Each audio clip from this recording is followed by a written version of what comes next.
ठीक है, तो इंडियन ज्योग्राफी हम लोग चालू करते हैं कि इंडियन ज्योग्राफी में सबसे पहली चीज, अगर मैं तुमसे बात करूं कि इंडिया जो है वो बेसिकली एक ऐसा देश है जिसका नाम हमें कई प्रकार से मिलता है। हम इंडिया भी कहते हैं इसको, हम हिंदुस्तान भी कहते हैं इसको, हम भारत भी कहते हैं इसको। आखिर ऐसे अलग अलग नाम इंडिया के कैसे पड़े हैं, तो इसको हम लोग देखते हैं आज। ठीक है, तो इंडिया जो है अगर हम उसकी बात करें तो सबसे पहले चीज, इंडिया का मैप हमारी पकड़ में होना चाहिए। अगर ये मैप हमारी पकड़ में है तो आधी चीजें हम आसानी से कर लेंगे। देखो, इंडिया की अगर मैं बात करूं तो इंडिया का एक हम स्ट्रक्चर अगर देखें तो इंडिया जो है वो बेसिकली अगर देखा जाए तो यहां पर कई छोटे और बड़े राज्य हैं। और इंडिया में ऐसे कितने स्टेट हैं, तो इंडिया में अगर छोटे बड़े स्टेटों की बात करें तो इंडिया में लगभग जो हैं अभी प्रेजेंट में 28 स्टेट हैं। पहली चीज और मोस्ट इंपॉर्टेंट चीज, हमें घर पे रोजाना 10 से 15 मिनट इंडिया के मैप को देखना है। ठीक है, अभी हम जो मैप देख रहे हैं सिर्फ हम स्टेट और उनकी कैपिटल के रूप में देख रहे हैं। इसके बाद जो मैप देखोगे उसमें कई शहरों के नाम होंगे, जैसे जयपुर है तो वहीं पर उदयपुर कहां पर है, जैसलमेर कहां पर है, बीकानेर कहां पर है, श्री गंगानगर कहां पर है। एमपी देखेंगे तो ये भोपाल कहां पर है, इंदौर कहां है, उज्जैन कहां है, देवास कहां है, विदिशा कहां है। तो इस तरीके से हम इस मैप को देखेंगे। और ऐसे चल के मान लो तुम्हें कोई भी शहर हो, मान लो तुम्हें आज भुवनेश्वर देखना है। अब भुवनेश्वर को देखना है तो तुम्हें कहां जाना पड़ेगा, उड़ीसा जाना पड़ेगा। तो उड़ीसा में भुवनेश्वर मिल गया। जैसे अभी पूरी रथ यात्रा चल रही है उड़ीसा में, पता ही होगा सबको, रथ यात्रा चल रही है पुरी में, तो पुरी कहां पर है, तो हमें पुरी जाकर देखना होगा। अच्छा, आंध्रा देखना, आंध्रा में देखने यार नई कैपिटल कौन बनी है, तो आंध्रा की नई कैपिटल अमरावती बनी है, तो अमरावती जाके देखो कहां पर है लोकेट। ठीक है ना। ऐसे ही देखो बेंगलोर कहाँ है, चेन्नई कहाँ है, तिरुवनंतपुरम कहाँ है। ठीक है ना। तो इस तरीके से सबसे पहले तुम इंडिया के सारे स्टेट देखो, सारे स्टेट देखने के बाद उनकी कैपिटल देखो। पहला होमवर्क याद रखना, ये पहली सीढ़ी है इस सब्जेक्ट को पढ़ने की। समझ गए। अगर हमने इंडिया का पूरा मैप याद कर लिया, देख लिया कि हमें कोई अगर पूछे झारखंड का है तो फटाक से हमारा ध्यान इधर जाना चाहिए। कोई पूछे कि कर्नाटका का है तो ध्यान हमारा इधर जाना चाहिए। कोई पूछे गोवा का है तो गोवा ये रहा, गुजरात का है गुजरात ये रहा। मेरा हाथ सही जा रहा था ना। ठीक है, समझ गए। यानी मैं जिस स्टेट का नाम लूं तुम्हारा ध्यान उस स्टेट की ओर चला जाना चाहिए। क्लियर हो गई बात। ठीक। दूसरी इंपॉर्टेंट चीज, सबसे ज्यादा दिक्कत यहां पर आती है इन स्टेटों को याद करने के लिए। तो इस स्टेट में इन्हें हम सेवन सिस्टर के नाम से जानते हैं। और सेवन सिस्टर में सिर्फ एक इंक्लूड नहीं होता है, और वो कौन सा है, सिक्किम। दूसरा, वेस्ट बंगाल के इधर जाएंगे तो हमें अरुणाचल प्रदेश, नागालैंड, मणिपुर, मिजोरम, त्रिपुरा और मेघालय ऐसे करके, और बीच में असम करके ऐसे याद करें। नहीं हो रहा तो मैपिंग करके थ्रू याद करें। समझ गए बात को, लेकिन इसको याद जरूर करेंगे। इंडिया की अगर मैं बात करूं तो इंडिया दो तरफ से जो है, यानी कि नीचे तीन ओर से समुद्र से घिरा हुआ है। और इस जो समुद्र से घिरा हुआ है इसको हम कौन सा समुद्र कहते हैं, इंडियन ओशन। हम क्या कहते हैं इसको, इंडियन ओशन, यानी हिंद महासागर है ये। हिंद महासागर में ये वाला जो पार्ट है इसको कहते हैं बे ऑफ बंगाल। क्या कहते हैं, बे ऑफ बंगाल, यानी बंगाल की खाड़ी है ये। और यहां पर अगर हम बात करते हैं तो इसको हम कहते हैं अरेबियन सी कहते हैं, ये भी इसका पार्ट है। अब इंडिया जो है ये इसका मेनलैंड है, और इंडिया में यहां पर कुछ आइलैंड हैं, जैसे यहां पर अंडमान निकोबार आइलैंड है, और यहां पर लक्षद्वीप है। और इंडिया के सबसे नजदीक यहां पर कौन सा है समुद्री देश, श्रीलंका, जो पाक स्टेट के द्वारा इंडिया से अलग है। पाक स्टेट के द्वारा वो इंडिया से अलग है। तो अभी हमको इंडिया का मैप एक बार घर पे जाके तुम्हें देखना है, फिर देखना है कि इसके पड़ोसी कौन से हैं। मैं अभी कराऊंगा दोबारा जब मैं भारत के, अभी तुम लोग इसको जब कर लोगे तब इसके बाद मैं ये बताऊंगा कि पाकिस्तान से रिलेशन क्या क्या क्वेश्चन आ सकते हैं, अफगानिस्तान से रिलेटेड क्या क्या क्वेश्चन आ सकते हैं।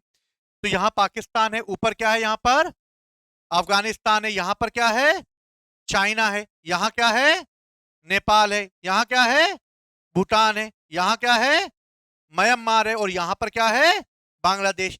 यानी इतने पड़ोसियों ने हमें अपना पड़ोसी बना के रखा। तो हमारे पड़ोसियों से हमारे क्या क्वेश्चन बनते हैं ज्योग्राफी में, ये हम देखेंगे। क्लियर है? पहले मैप ध्यान से देखेंगे, उसके बाद करेंगे।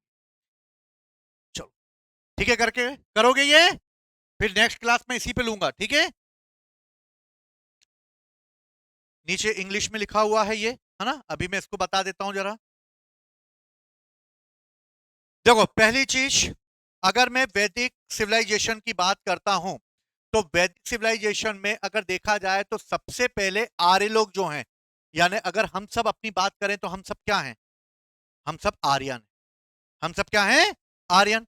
यानी हम लोग जो हैं भारत में आकर हजारों साल पहले आकर बसे थे, ठीक है? हम मिडिल एशिया से आकर इंडिया में बसे, और हम मिडिल एशिया से होते हुए यहां तक आए। और जब यहां तक आए तो यहां पर एक रिवर बहती है, इस रिवर को कहते हैं इंडस रिवर। क्या कहते हैं इसको? Indus river. और इस तरह इंडस यानी कि सिंधु नदी जो है, उसके आसपास आकर हम लोग बस गए। और इस तरह यहां पर जब हम बसे तो हम लोगों ने एक सिविलाइजेशन को जन्म दिया, जिसको हम कहते हैं वैदिक सिविलाइजेशन। और इस तरह आर्यों के द्वारा यहां पर एक सिविलाइजेशन डेवलप हुआ, जिसको हम वैदिक सभ्यता के नाम से जानते हैं। तो आर्य सबसे पहले कहां आकर बसे थे? तो सिंधु वैली यानी घाटी में आकर बसे, है ना? सिंधु और उसके आसपास के आर्यों में बसे, यानी यहां पर हम लोगों ने रहना चालू कर दिया। अभी यहां रहना हम लोगों ने चालू नहीं किया है। तो अभी हम लोग कहां रह रहे हैं? सिंधु नदी के आसपास के एरिया में, ठीक है भैया। इंडिया को कई नामों से जाना जाता है, जैसे सबसे पहले आर्यावर्त। इंडिया को किस नाम से जाना जाता है? आर्यावर्त। नाम सुना होगा तुम सबने, आर्यावर्त। आर्यावर्त का मतलब क्या? आर्यावर्त का मतलब है जब हम लोग यहां आकर बसे, तब हमारी पॉपुलेशन धीरे धीरे बढ़ना चालू होगी।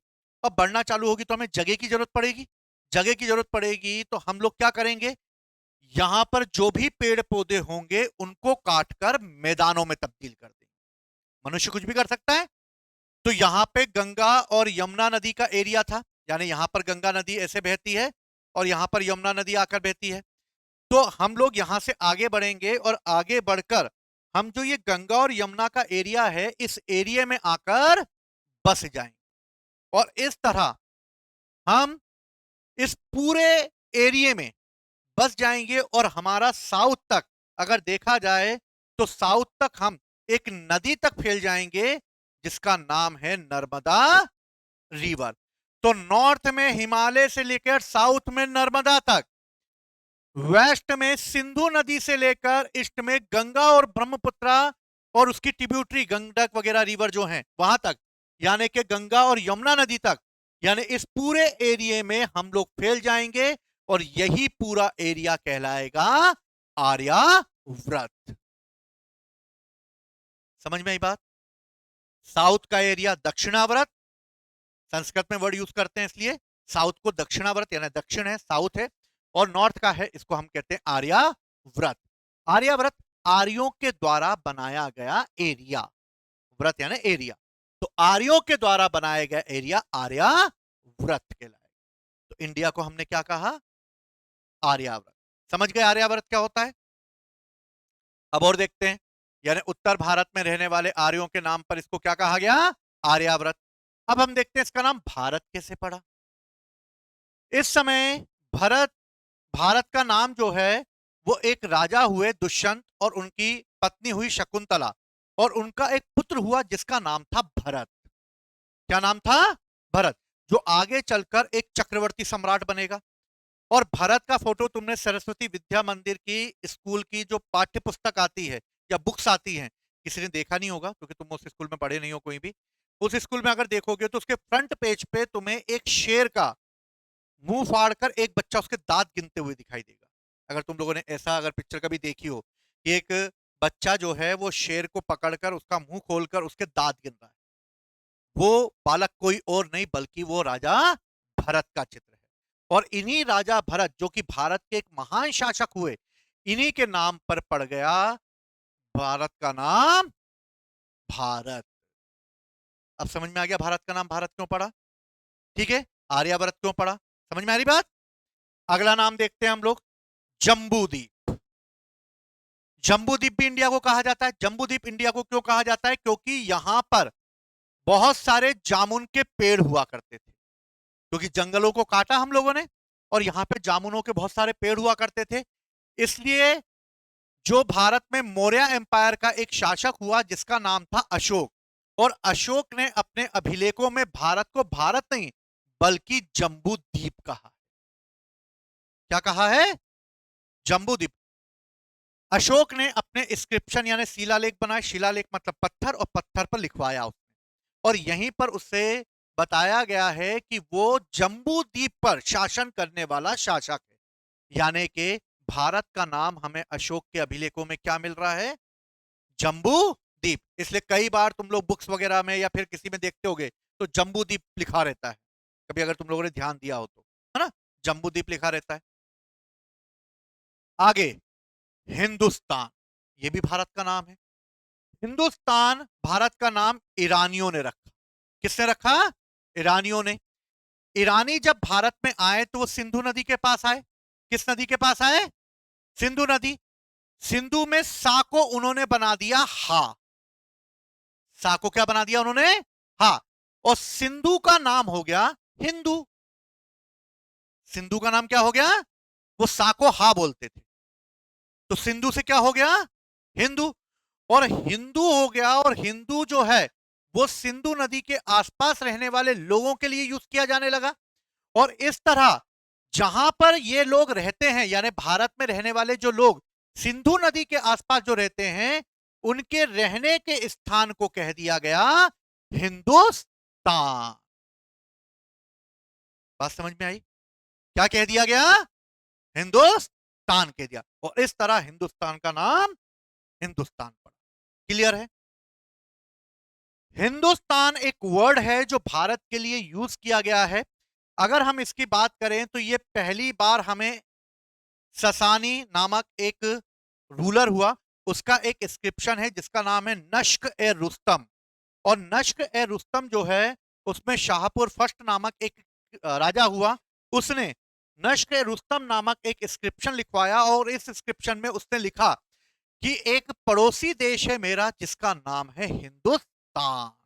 और इस तरह पहली बार लिखे हुए रूप में हमें ससानी इंस्क्रिप्शन में मिलता है हिंदुस्तान का नाम। समझ में आ रही बात? ये क्वेश्चन आए हुए हैं। क्वेश्चन आया है हिंदुस्तान का नाम पहली बार हमें किस इंस्क्रिप्शन में मिलता है? तो ससानी इंस्क्रिप्शन में मिलता है। ससानी किसका? शाहपुर फर्स्ट के नक्श ए रुस्तम आर्टिकल में मिलता है, लेख में मिलता है। ठीक है। फिर मिलेगा हमें ईरानियों ने हिंदुस्तान को क्या कहा या भारत को क्या कहा? तो ईरानियों ने हमें हिंदुस्तान कहा। जम्बू द्वीप हमें किस में मिलता है? तो अशोक के इंस्क्रिप्शन में मिलता है। भारत का नाम भारत क्यों पड़ा? तो भरत नामक राजा के नाम पर पड़ा। समझ गए? ये सब बारीक बारीक से क्वेश्चन हैं, पर ये एग्जाम में कभी ना कभी आ गए तो गलत कर देना मतलब बाहर हो जाना है। ये बेसिक चीजें हैं, लेकिन तुम्हारे लिए, क्योंकि मैं तुम्हें मान के चल रहा हूं, पहले भी बोला है, मैं अभी भी बोलता हूं कि तुम मेरी नजर में जीरो। ठीक है? मुझे नहीं पता तुम्हें क्या आता है, और मैं मान के चल रहा हूं तुम्हें कुछ भी नहीं आता। समझ गए? इसलिए मैं बारीक बारीक चीजें तुम्हें करा रहा हूं। ठीक, चलो।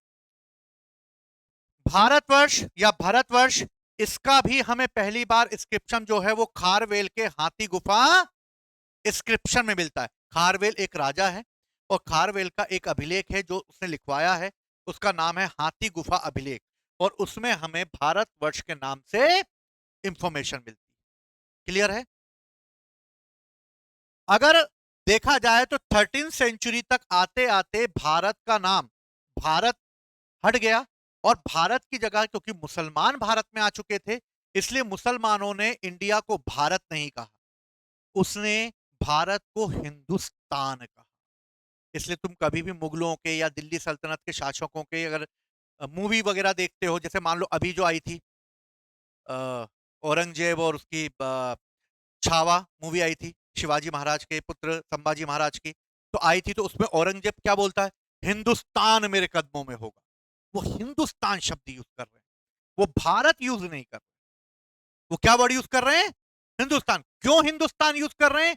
क्योंकि हिंदुओं के रहने का स्थान हिंदुस्तान है। ठीक है।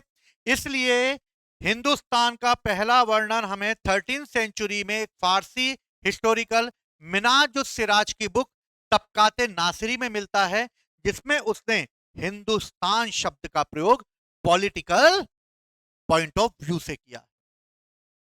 समझे बात को? समझे? ये सारे क्वेश्चन याद रखना।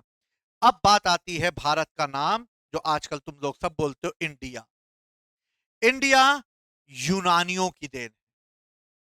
किसकी देन है? यूनानियों की। यूनानियों ने सिंधु नदी के आसपास के एरिया में एक फसल उगाई जाती थी जिसको कहा जाता था कपास, यानी कॉटन। और कपास उगाई जाती थी और कपास को ये लोग कहते थे इंडस। और इंडस ही नाम चेंज होकर इसमें आई लगा दिया उन्होंने, और इस तरह ई की मात्रा लगाकर इंडस को बना दिया इंडिया।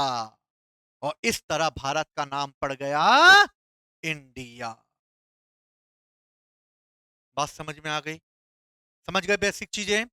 तो भारत का नाम क्या क्या पड़ा है ये सब तुम्हारे पास है, तुम्हें इसको याद रखना कि किस तरीके से किस में कहा गया है। एमसीक्यू जब ये पूछा जाएगा तो तुम्हें ये क्वेश्चन बनने चाहिए। क्लियर है? चलो, है ना? ये इंग्लिश में लिखा है, मैं आज ही भेज दूंगा इसको। ठीक है, बाकी में सब में लिखा हुआ है। चलो अब हम लोग भारत की कंडीशन देखते हैं। भारत की कंडीशन की अगर मैंने बात करूं तो मैंने बताया है कि भारत किस डायरेक्शन में है। हम एक बार इसको और देख लेते हैं। देखो, भारत की कंडीशन अगर हमें पता करनी हो और वर्ल्ड पे हमें देखना हो, और अगर मैं तुमसे पूछूं कि इंडिया कहां पर है, तो इंडिया को बताने के लिए तुम क्या यूज करोगे? लेटीट्यूड और लॉन्गिट्यूड का यूज करोगे। यानी अगर मेरे को किसी भी जगह की अगर स्थान को बताना है या किसी भी स्थान के बारे में बताना है, तो मुझे दो तरह की चीजें यूज करनी पड़ेगी। पहली, अक्षांश रेखा, और दूसरी देशांतर रेखा। अक्षांश रेखा यानी के लेटीट्यूड, और देशांतर रेखा यानी के लॉन्गिट्यूड। अब ये क्या होती हैं रेखाएं? हम सब ने मैप देखा है, और मैप पे हमने लाइनें देखी हैं बनी हुई। जिसने नहीं देखा हो कोई बात नहीं, घर जाके देख लेना। लाइनें बनी हुई देखी हैं। ये जो लाइनें बनी हुई हैं, इन्हीं लाइनों को हम लेटीट्यूड और लॉन्गिट्यूड कहते हैं। जैसे अर्थ पर इस डायरेक्शन में बनी हुई लाइन को हम लेटीट्यूड कहते हैं, और इस डायरेक्शन में बनी हुई लाइन को हम क्या कहते हैं? लॉन्गिट्यूड कहते हैं। हमने दोनों लाइनें समझ ली। अगर ऐसी लाइनें खींची होंगी तो ये हमारे लिए लेटीट्यूड है, और अगर ऐसी लाइन खींची होगी तो ये हमारे लिए लॉन्गिट्यूड है। यानी वेस्ट टू ईस्ट खींची होगी तो लेटीट्यूड, और नॉर्थ टू साउथ खींची होगी तो लॉन्गिट्यूड। क्लियर है? समझ में आई ये बात? अब अगर मैं बात करूं कि मुझे लेटीट्यूड के हिसाब से इंडिया को देखना है, यह है अर्थ। ठीक। और अर्थ को मैं दो बराबर भागों में बांटने के लिए अर्थ के बीचों बीच से एक लाइन खींचूंगा, जिसको मैं कहूंगा 0 डिग्री। क्या कहूंगा? 0 डिग्री।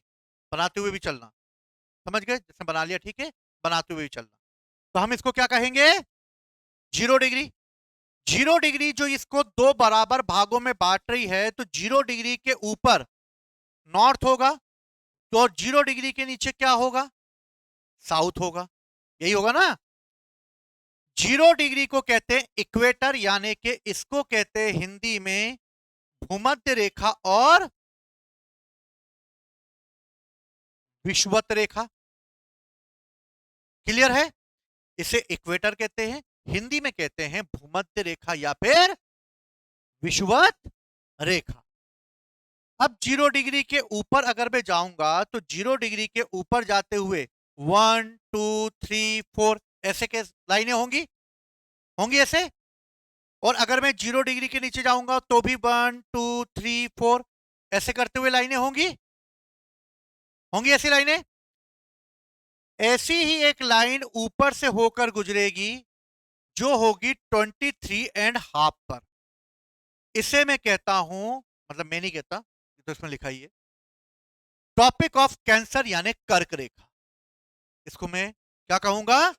टॉपिक ऑफ कैंसर यानी कर्क रेखा। और ऐसी ही एक लाइन नीचे की ओर होगी,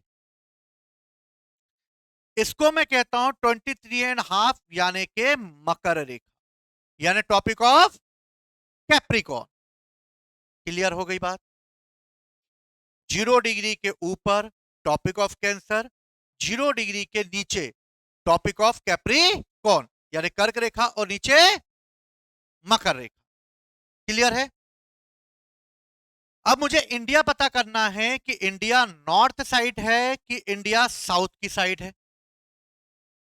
हमें पता है कि इंडिया के बीचों बीच से कर्क रेखा होकर गुजरती है। कौन सी रेखा होकर गुजरती है? कर्क रेखा। पढ़ा होगा, हम लोगों ने जाना होगा सबने। अगर गुजरती है तो इंडिया कर्क रेखा पर तो होना चाहिए। कहां पर होना चाहिए? कर्क रेखा यानी टॉपिक ऑफ कैंसर पे होना चाहिए।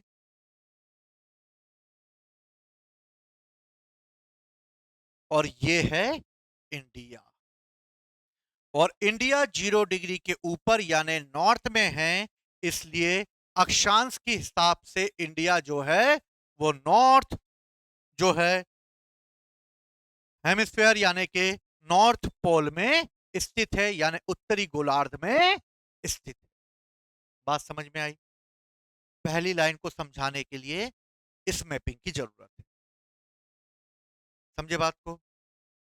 मुझे अगर इंडिया के बारे में पूछा जाए कि इंडिया नॉर्थ गोलार्ध में है कि साउथ में है, तो इंडिया नॉर्थ में है। कहां पर इंडिया? नॉर्थ में है, क्योंकि इस तरह इंडिया नॉर्थ में होगी। ये मैप बनाओ जरा फटाफट। मैं बनाता जाऊंगा, तुम लोग बनाते जाओ इसको, ठीक है ना? एक बार और, क्योंकि अगर ये समझ में नहीं आया तो आगे की कहानी उलझ जाएगी।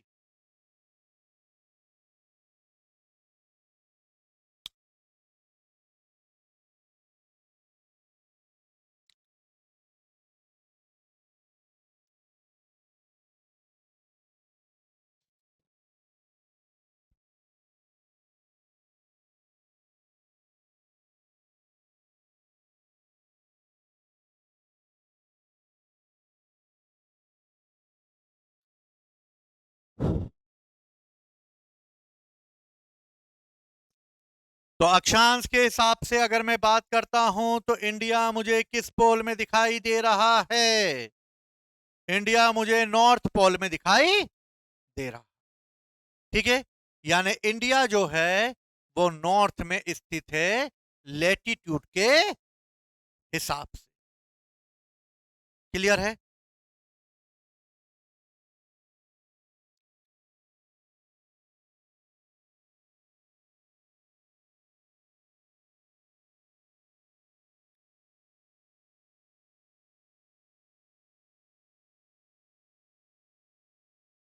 मिटा दूं?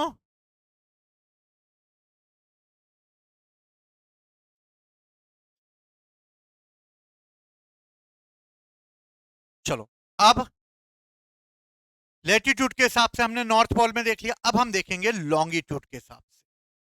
देखो, लॉन्गिट्यूड के हिसाब से अगर हम बात करें तो इंडिया की पोजीशन कहां पर है?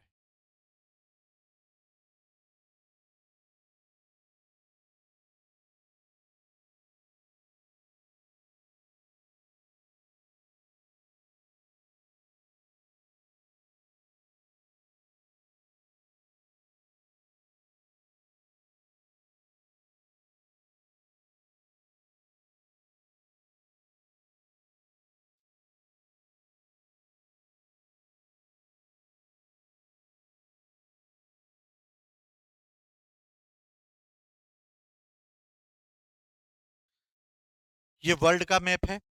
अगर वर्ल्ड का मैप है तो यानी कि यहां पर अगर हम देखें तो इस वर्ल्ड के मैप में जीरो लाइन होगी। ये जीरो लाइन है, और जीरो लाइन के ऊपर इंडिया है, यानी हमें ये पता है कि नॉर्थ में है, और हमने लेटीट्यूड के हिसाब से इंडिया की मैपिंग कर चुके थे। ठीक है, अब हम लॉन्गिट्यूड के हिसाब से बात कर रहे हैं। अगर अर्थ को दो बराबर भागों में बांटने के लिए जीरो लाइन जो है इसे हमने आधार बनाया। तो इसी तरीके से अर्थ को वापस से दो भागों में बांटने के लिए हम किसी ना किसी लाइन को आधार बनाएंगे, और इस तरह हमने एक आधार बनाया जीरो लाइन को। यह है जीरो लॉन्गिट्यूड, यानी 0 डिग्री देशांतर रेखा। अगर 0 डिग्री के इधर वाले डायरेक्शन को देखूं तो इधर क्या डायरेक्शन आएगा? वेस्ट आएगा। 0 डिग्री के इधर देखूं तो 0 डिग्री के इधर क्या आएगा? ईस्ट आएगा, यानी इस तरफ पश्चिम आएगा और इस तरफ पूर्व आएगा। अब मैं इंडिया की अगर बात करूं तो इंडिया किस लॉन्गिट्यूड में, वेस्ट लॉन्गिट्यूड में है कि ईस्ट लॉन्गिट्यूड में है? ईस्ट लॉन्गिट्यूड में, क्योंकि इंडिया मुझे ईस्ट की ओर दिखाई दे रहा है, यानी कि इंडिया मुझे ईस्ट की ओर दिखाई दे रहा है, दे रहा है। तो यानी अगर मैं लॉन्गिट्यूड के हिसाब से बात करूं तो इंडिया जो है वो ईस्ट लॉन्गिट्यूड में स्थित है, ईस्टर्न लॉन्गिट्यूड में स्थित है, और ये मिडिल में है। कहां पर है? इसकी पोजीशन कहां पर है? मिडिल में, यानी ईस्ट की ओर है और मिडिल की ओर, ईस्ट में, मिडिल में। तो यानी कि मेरे पास दो चीजें मैंने निकाल ली लेटीट्यूड और लॉन्गिट्यूड के हिसाब से, कि इंडिया जो है वो नॉर्थ लेटीट्यूड में स्थित है, और मैंने लॉन्गिट्यूड से हिसाब से निकाल ली कि वो ईस्ट लॉन्गिट्यूड में स्थित है, यानी उत्तरी अक्षांश और पूर्वी देशांतर में स्थित है। क्लियर है? बनाओ इसको भी। मैंने क्या बोला? सब मैपिंग का गेम है। तुम कहीं पर भी ज्योग्राफी पढ़ लो, कभी जीवन में याद नहीं होगी जब तक तुम अगर इसको मैपिंग के थ्रू नहीं करोगे। लिखा हुआ तुम्हारे सामने मैं दे दूंगा, लेकिन जब तक तुम ये नहीं बनाओगे तब तक तुम ब्रह्मांड में कहीं पे भी पढ़ लो, याद नहीं होने वाली, क्योंकि ये सब्जेक्ट ही मैप पे बना हुआ है। समझ गए बात को? बड़े बड़े प्रोफेसर लोग हमेशा मैपिंग का यूज करेंगे। अब मुझे ये दो लाइन समझाने के लिए ये दो मैप बनाने पड़े। अगर मैं ये दोनों मैप नहीं बनाता तो क्या तुम दोनों लाइन समझ पाते? कभी नहीं समझ पाते। और किताबों में तो ये डायरेक्ट लिखा होगा। समझे बात को?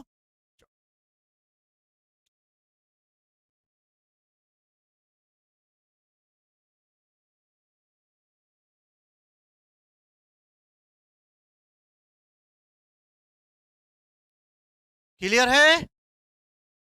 Latitude longitude clear? ठीक, मिटा दो।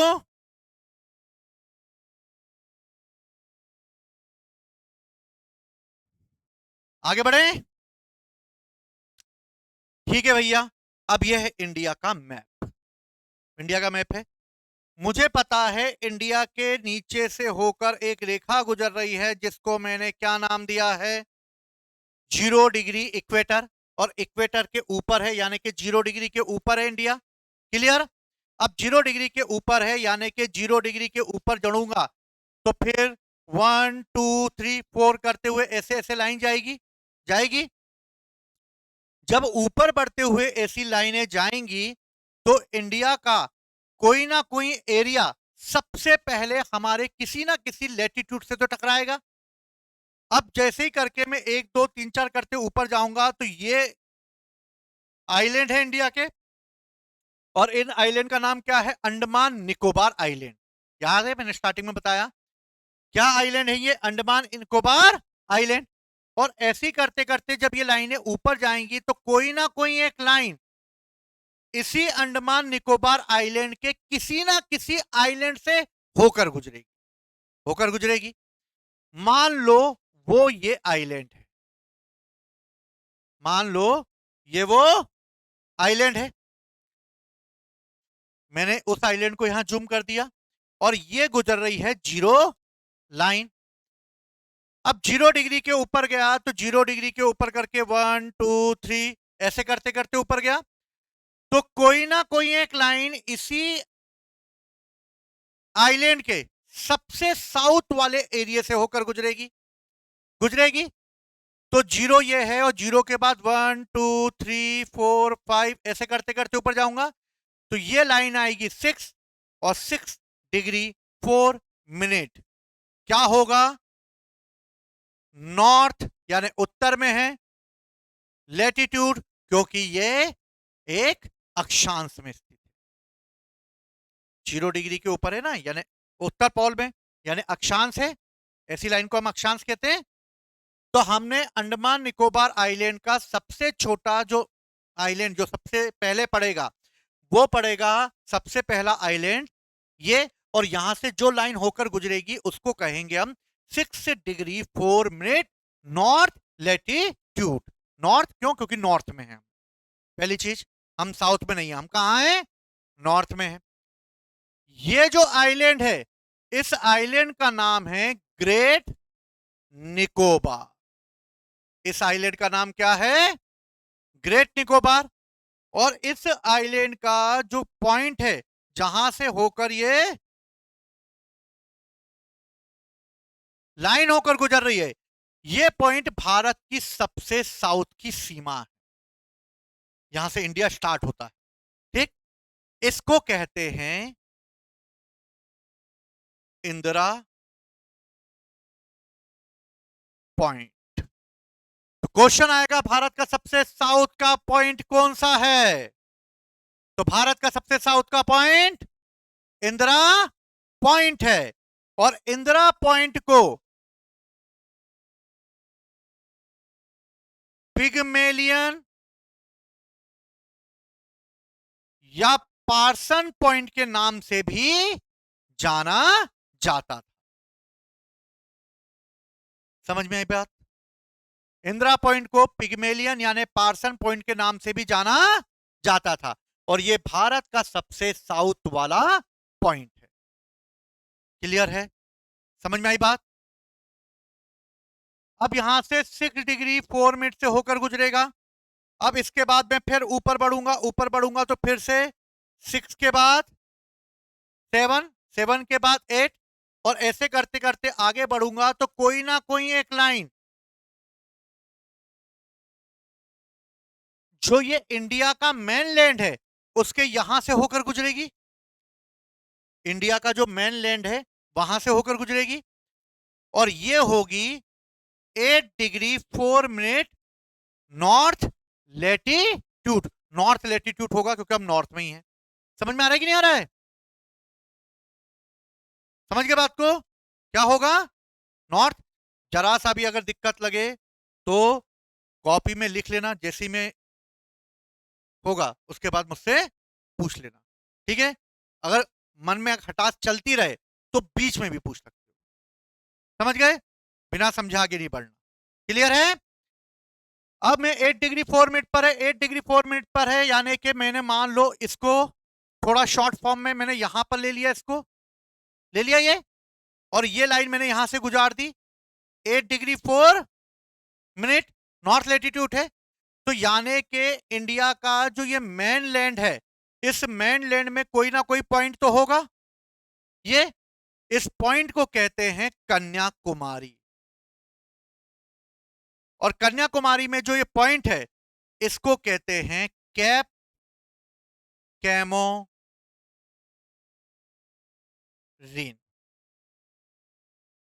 पॉइंट का नाम है कैप कैमोरीन, एरिया है कन्याकुमारी, और यह है तमिलनाडु में। कहां पर स्थित है ये? तमिलनाडु।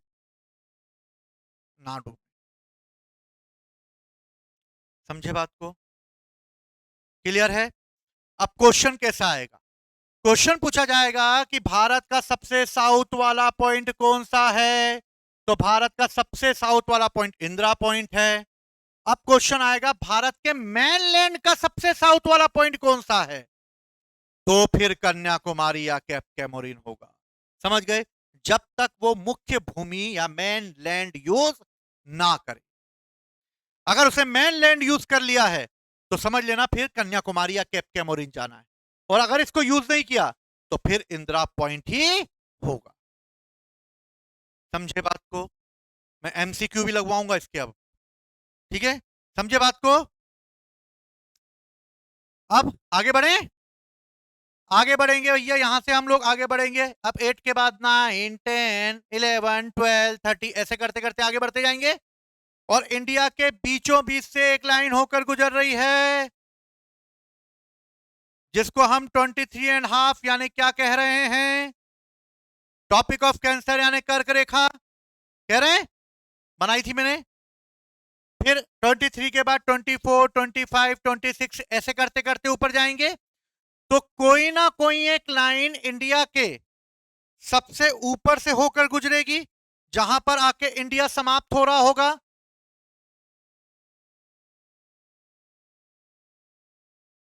हो रहा होगा। तो 23 तक तो हम आ ही गए थे, 24, 25 ऐसे करते हुए हम आगे बढ़ेंगे, और ये कौन सी लाइन आएगी, 37 डिग्री 6 मिनट नॉर्थ लेटीट्यूड। और इस तरह हमने इंडिया का लेटीट्यूड के हिसाब से कपड़े सिल दिए।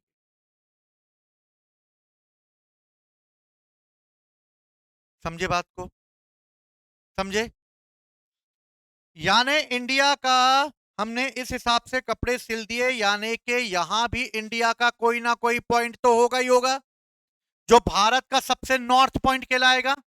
ये तो साउथ पॉइंट हो गया, सबसे नॉर्थ पॉइंट कहलाएगा, और नॉर्थ पॉइंट कहलाएगा वो है इंदिरा कॉल। समझ में आई बात, क्या कहलाएगा, इंदिरा कॉल कहलाएगा। और इस तरीके से भारत का हमने लेटीट्यूड के हिसाब से पोस्टमार्टम कर दिया। समझ गए सब बात को, ठीक है। एक बार ध्यान से, हमने इंडिया को 0 डिग्री के ऊपर माना, 0 डिग्री के ऊपर माना, तो फिर हम 0 डिग्री से ऊपर बढ़ना चालू हुए, ऊपर बढ़ना चालू हुए, तो हमें सबसे पहले अगर जो भी दिखेगा वो इंडिया का सबसे साउथ वाला पॉइंट होगा। और जब हम ऊपर बढ़े तो हमें अंडमान निकोबार दिखा, अंडमान निकोबार में हमें आइलैंड दिखा, अंडमान निकोबार का जो सबसे साउथ में होगा, वो अंडमान निकोबार के आइलैंड का नाम है ग्रेट निकोबार। इंदिरा गांधी ग्रेट थी, इसलिए उसका साउथ वाला पॉइंट इंदिरा पॉइंट हो गया। याद रखना, आइलैंड का नाम भी पूछते हैं, कौन सा आइलैंड था, ग्रेट निकोबार है, ग्रेट लगा हुआ है, यानी कि इंदिरा पॉइंट है, इंदिरा गांधी ग्रेट थी इसलिए ग्रेट निकोबार। याद करने के लिए, इंदिरा गांधी ग्रेट थी इसलिए ग्रेट निकोबार में होगा, वरना ऑप्शन में क्या होगा, north Andaman, south Andaman, car Nicobar, great Nicobar, तो आंसर क्या होना चाहिए, ग्रेट निकोबार। समझ गए, वरना क्या निकोबार तो सबके पीछे लगा होगा, फिर कंफ्यूज हो जाओगे। समझ गए। अब इसके बाद आगे बढ़ेंगे, आगे बढ़ेंगे हम, तो फिर 6 डिग्री 4 मिनट पर यह है।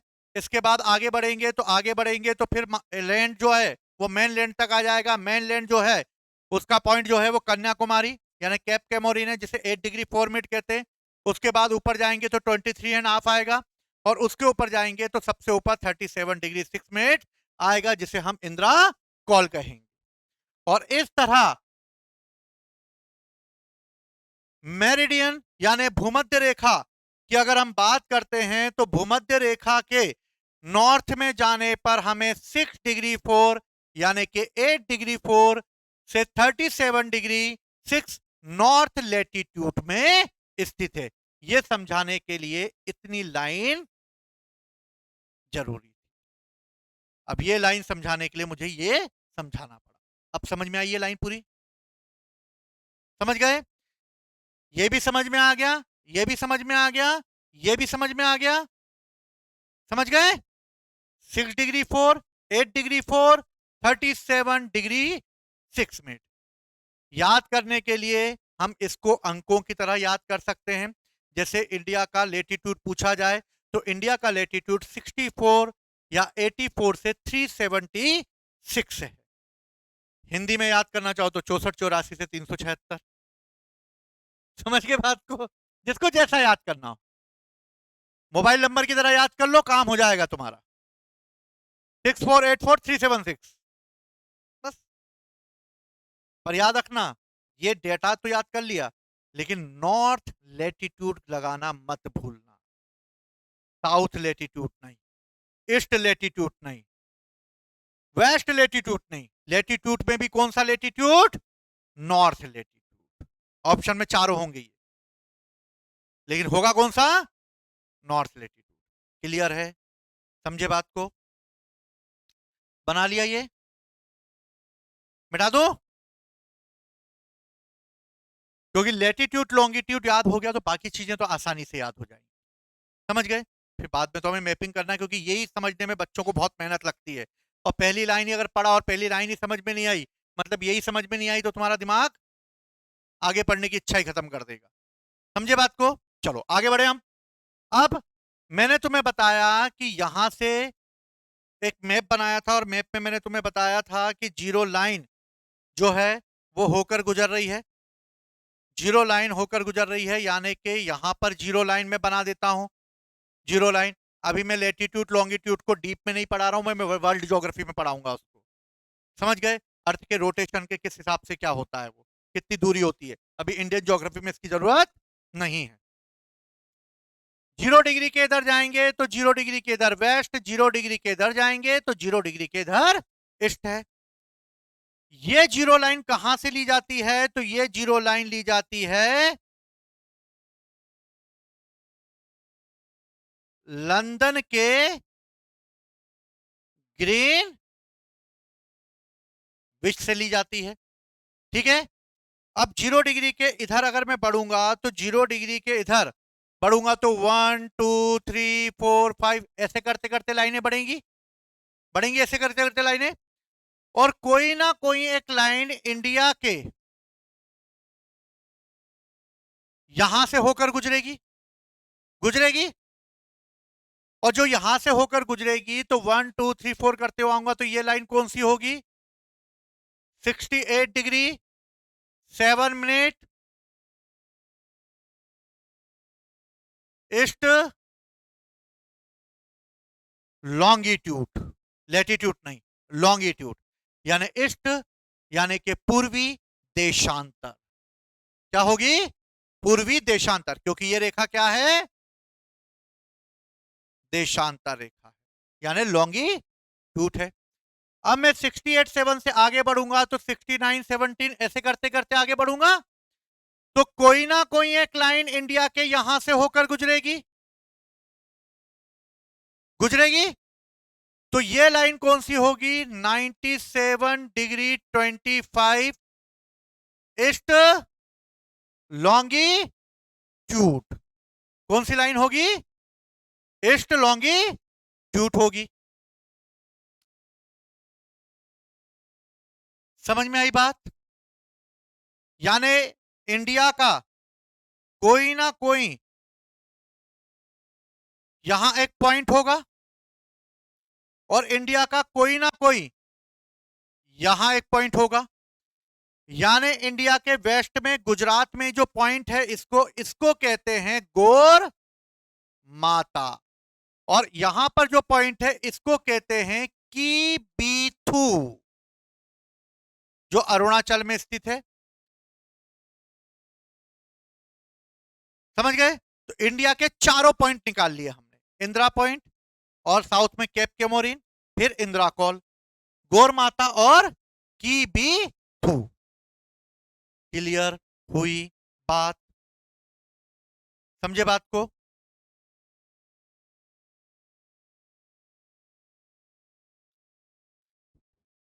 इंडिया के बीचों बीच से एक लाइन होकर गुजरती है जिसे हम कहते हैं 82.5 ईस्ट लॉन्गिट्यूड। ये जो इंडिया के बीचों बीच से 82.5 ईस्ट लॉन्गिट्यूड होकर गुजरती है, इसको हम भारत का समय निर्धारित करने के लिए खींचते हैं। किस लिए खींचते हैं? भारत का समय डिसाइड करने के लिए। अगर मैं अभी बोलूं कि भारत में समय क्या हो रहा है, तो भारत में समय क्या हो रहा है? मान लो 5:30 बज रहे हैं या 6 बज रहे हैं, तो पूरे इंडिया में इस समय 6 बज रहा होगा। पूरे इंडिया में, चाहे मैं गुजरात में हूं या अरुणाचल में, मेरी घड़ी 6 ही बता रही हो। चाहे मैं भोपाल यानी मिडिल में हूं तो भी कोई फर्क नहीं पड़ता। यानी पूरे इंडिया के हर व्यक्ति के हाथ पर अभी 9 ही बज रहा होगा, 6 ही बज रहा होगा, जो भी टाइम हो रहा होगा वही बज रहा होगा। ऐसा क्यों? लंदन के ग्रीनविच से सभी विश्व के देशों का समय निर्धारित होता है, इसलिए इसे इंटरनेशनल टाइम जोन के रूप में डिसाइड करने के लिए यूज किया जाता है। यह मानक समय निर्धारित करता है। मानक समय यानी कि टाइम जोन निर्धारित करता है।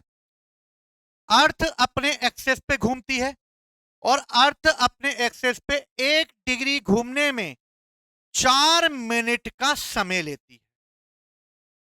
1 डिग्री घूमने में कितना समय लेती है? 4 मिनट का समय लेती है। तो 15 डिग्री घूमने में वो कितना समय लेगी? 4 × 15 करोगे तो कितना आएगा? 16 मिनट आएगा। और यदि इसको मैं घंटे में करूंगा तो कितना हो जाएगा? 1 आवर हो जाएगा। यानी 1 घंटे में वो 15 डिग्री घूमेगी। और अगर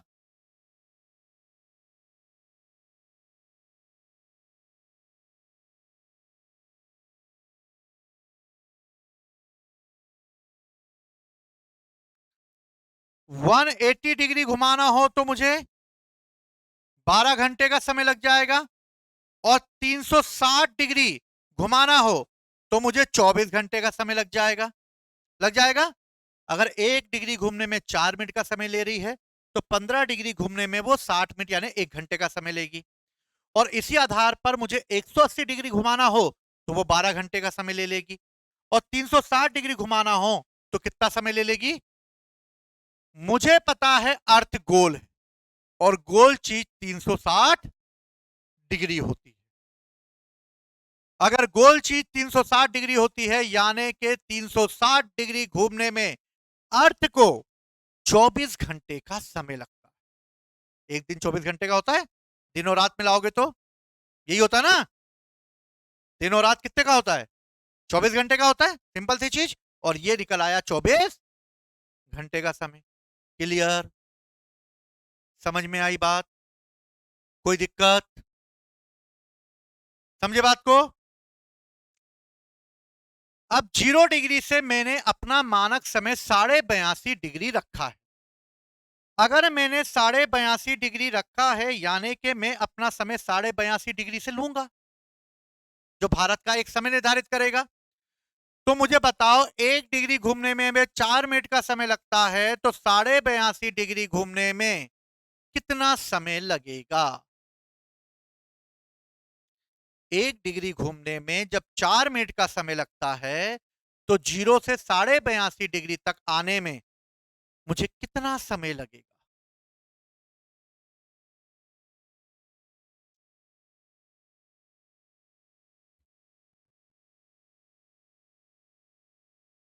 फिर 82.5 × 4 करोगे ना? यही करोगे ना? कोई ज्यादा कुछ तो नहीं कर रहा था। 82.5 में × 4 ही करोगे ना? और कुछ तो नहीं कर रहे। अब वो गुणा भाग तुम घर में कर लेना। ठीक है। करोगे तो 5 घंटे 29 मिनट समथिंग आएगा। 5 घंटे 29 मिनट आएगा यानी मैंने इस समय को रख दिया 5.5 घंटे। यानी 0 से 82.5 डिग्री जाने में मुझे कितने घंटे का समय लग रहा है? 5.5 यानी अर्थ 5.5 घंटे लेगी। इतने में इतने डिग्री घूमने में कितना ले रही है? 5.5 घंटे लग रही है। अब मैं 0 डिग्री के इधर यानी ईस्ट की ओर हूं, इसलिए मैं 5.5 घंटे आगे हूं। मैं 5.5 घंटे क्या हूं? आगे हूं। आगे इसलिए हूं क्योंकि सूरज की रोशनी सबसे पहले कहां पड़ेगी? अगर मैं सूरज की रोशनी सबसे पहले अगर बात करूं तो सूरज की रोशनी इंडिया में बात करूं तो सबसे पहले अरुणाचल प्रदेश में पड़ेगी। उसके बाद बाकी सूरज की रोशनी आगे बढ़ेगी। जहां जहां आगे बढ़ती जाएगी हम लोग उठते चले जाएंगे। पहले अरुणाचल वाले उठेंगे, वो लोग गुड मॉर्निंग पहले करेंगे और चाय बिस्किट खाना चालू कर देंगे। फिर उसके बाद सूरज की रोशनी आगे बढ़ती जाएगी और लोग गुड मॉर्निंग करते चले जाएंगे, चलते जाएंगे। और सूरज की रोशनी लास्ट में जाकर कहां पहुंचेगी? गुजरात पहुंचेगी। जब तक ये गुजरात पहुंचेगी तब तक यहां पर हल्की सी धूप आ चुकी होगी। आ चुकी होगी ना? समझ गए? यानी कि यहां पर 97 डिग्री 25 है और यहां पर 68 डिग्री 7 मिनट है। यानी दोनों के बीच में एक अच्छा खासा गैप है। गैप है। अगर मैं 97 में से 68 को माइनस करूं तो कितना आता है? 97 में से 68 को माइनस करूं तो कितना आ रहा है?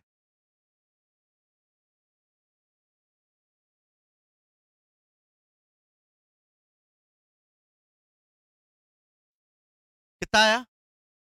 29। अब 29 में मैं 4 का भाग गुणा कर दूं तो कितना आएगा?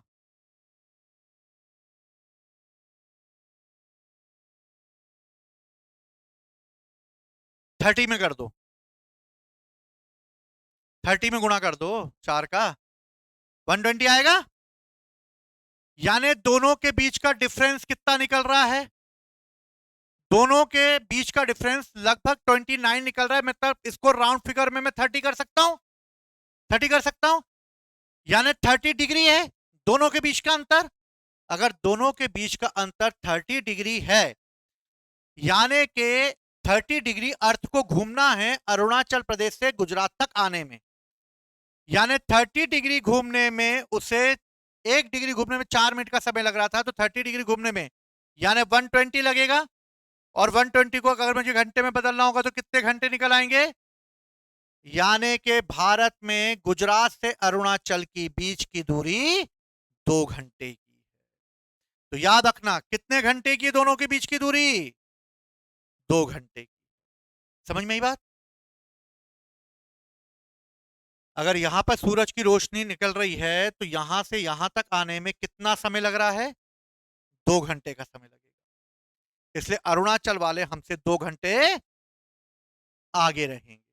वो आगे रहेंगे तो लंदन से हम भी आगे रहेंगे, क्योंकि सूरज की रोशनी पहले हमारे यहां उगेगी, फिर बाद में लंदन पे पहुंचेगी। और हम 5.5 घंटे आगे हैं, यानी कि लंदन में अगर दिन के 12 बज रहे हो तो भारत में क्या समय हो रहा होगा? अगर लंदन में दिन के, टैक्सी तो नहीं चलानी लंदन में, दिन में अगर 12 बज रहे हो तो इंडिया में कितना बज रहा होगा? 5:30। 5:30 कहां के? सुबह के, शाम के? क्योंकि हम 5.5 घंटे आगे हैं। अगर दिन के 12 बज रहे हैं तो हमारे यहां शाम के 5:30 बज रहे होंगे। अभी लंदन में कितना बज रहा होगा? अभी यहां पे हमारे यहां 6 बज रहा है, तो लंदन में कितना बज रहा होगा? कितना बज रहा होगा लंदन में? भाई 12 बज रहे हैं और हमारे यहाँ 6 बज रहे हैं, तो लंदन में कितना, 12:30 बज रहे होंगे ना? 6 बज गए हमारे यहाँ। अगर यहाँ पे 12 थे तो हमारे यहाँ शाम के 5:30 हो रहे, और यहाँ पर हमारे यहाँ 6 हो गया, तो ये भी तो 12:30 हो गया होगा ना? ये समझ में आई बात? आई कि नहीं आई? भाई 12:30, अगर यहाँ पर 1 बज जाएगा तो हम 6:30 बजे पहुंच जाएंगे। यहाँ 2 बज जाएगा तो हम 7:30 बजे पहुंच जाएंगे। यहाँ 3 बज जाएगा तो हम 8:30 बजे पहुंच जाएंगे। यहाँ 4 बज जाएगा तो हम 9:30 बजे पहुंच जाएंगे। और यहाँ पर अगर 8 बज जाएगा तो हम 10:30 पहुंच जाएंगे। समझ में आई बात? कुछ भी कर लो, हम 5.5 घंटे आगे रहेंगे। अब कैसे रहोगे वो तुम कर ही लोगे। समझ गए? ये बेसिक चीजें हैं जो एग्जाम में पूछी जाती हैं, इनको गलत मत करना। ये सब दिमाग से चलती है, ठीक है ना? और बच्चों को इसी टॉपिक में उलझन ज्यादा होती है क्योंकि वो गुणा भाग नहीं कर पाएंगे। ठीक है? हमने भी गुणा भाग कुछ नहीं करा है, हमने सिंपल सा निकाला है। ठीक है? तो क्या क्या क्वेश्चन आ सकता है? तो सबसे पहले इंडिया का लॉन्गिट्यूड क्या है? तो इंडिया का लॉन्गिट्यूड 68 डिग्री 7 से लेकर 97 डिग्री 25 ईस्ट लॉन्गिट्यूड है।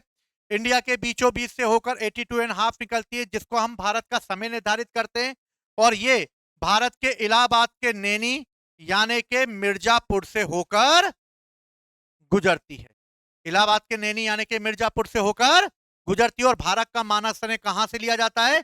तो इलाहाबाद के नैनी यानी के मिर्जापुर से लिया जाता है। नैनी आएगा या मिर्जापुर आएगा? कहां से लिया जाता है? तो लंदन के ग्रीनविच से लिया जाता है 0 डिग्री। और लंदन के ग्रीनविच से 82.5 डिग्री के बीच की दूरी कितनी है? 5.5। हम क्या हैं? प्लस है। यानी दिन में अगर यहां 12 बज रहे होंगे तो हमारे यहां शाम के 5:30 बज रहे होंगे, क्योंकि सूरज की रोशनी पहले हमारे यहां पड़ेगी, फिर लंदन में पड़ेगी। अगर मैं अरुणाचल और गुजरात के बीच के डिफरेंस की बात करूं तो दोनों को माइनस करना पड़ेगा। माइनस करने पर मेरे पास लगभग 30 डिग्री आएगा। 30 डिग्री को अगर मैं 4 से करूंगा तो मेरे पास 2 घंटे आएंगे, यानी 2 घंटे की दोनों के बीच की दूरी है। समझे बात को? दोनों के बीच की दूरी क्या है? 2 घंटे है। तो क्वेश्चन आएगा, अगर मैं अरुणाचल से लेटीट्यूड के हिसाब से चलना चालू करूं तो गुजरात तक पहुंचने में मुझे कितना समय लगेगा? 2 घंटे लगेगा। हेलीकॉप्टर वेलीकॉप्टर की नहीं बोल रहा हूं मैं अर्थ के घूमने की बोल रहा हूं। समझे बात को? बनाया ये? समझ गए सब? और इस तरह इंडिया जो है मुझे 68 डिग्री 7 से 97 डिग्री 25 ईस्ट लॉन्गिट्यूड के मध्य में स्थित दिखाई देगी। समझे बात को? कैसे आया ईस्ट लॉन्गिट्यूड? चलो, भारत की अगर मानसूनी बात की जाए तो मानसूनी कैसी है भारत की? मानसूनी जलवायु है, क्योंकि हमारे यहां मानसून आता है और अभी मानसून चल रहा है। हमारे यहाँ ठंड के समय बरसात नहीं होती, वो छोटी मोटी होती थी, वो अलग है। हमें गर्मी के समय बरसात नहीं होती, हमारे यहाँ फिक्स टाइम है इस समय बरसात होने का। यानी भारत मानसूनी एरिया में आता है। हम किस एरिया में आते हैं?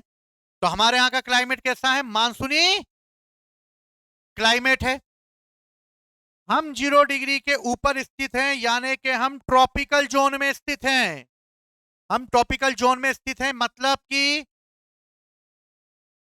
ये 0 डिग्री, ऊपर 23.5, 23 है हाफ नीचे और 23 हाफ जो है ऊपर। इस पूरे एरिया को कहा जाता है ट्रॉपिकल जोन। इस पूरे एरिया को क्या कहा जाता है? Tropical zone. और इंडिया जो है वो इसी ट्रॉपिकल जोन में स्थित है, यानी कि हम यहां पर स्थित हैं। समझे बात को? इंडिया उष्णकटिबंधीय क्षेत्र में आता है, ट्रॉपिकल जोन में आता है। ट्रॉपिकल जोन में आ गया इंडिया। इंडिया का एरिया कितना है? तो इंडिया का एरिया जो है वो 32,87,263 स्क्वायर किलोमीटर है।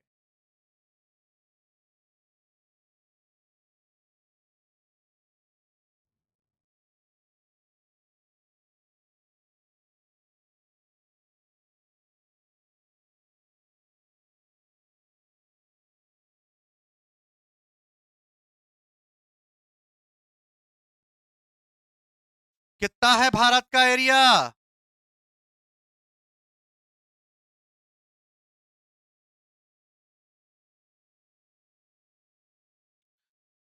जो वर्ल्ड के टोटल एरिया का 2.43% है। जो वर्ल्ड के टोटल एरिया का 2.43% है। और इस हिसाब से इंडिया वर्ल्ड का 7वां सबसे बड़ा देश है।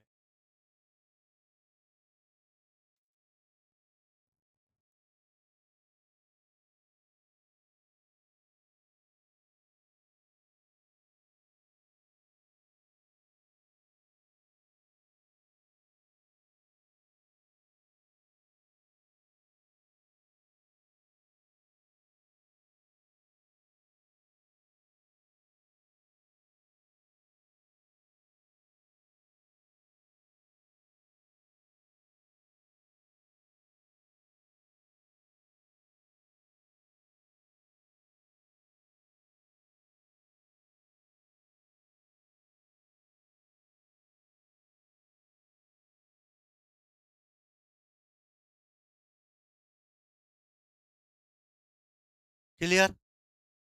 यहां तक समझ में आया? तो हमने इंडिया का जो है स्ट्रक्चर अभी देखा, ठीक है ना? इसके बाद की चीजें हम लोग अगली क्लास में देखेंगे। इतनी चीजें तुम लोग याद करना, कोशिश करना मैप के थ्रू याद करने की, ठीक है? तो बाकी चीजें फिर हम लोग कल करते हैं। जय हिंद, जय भारत।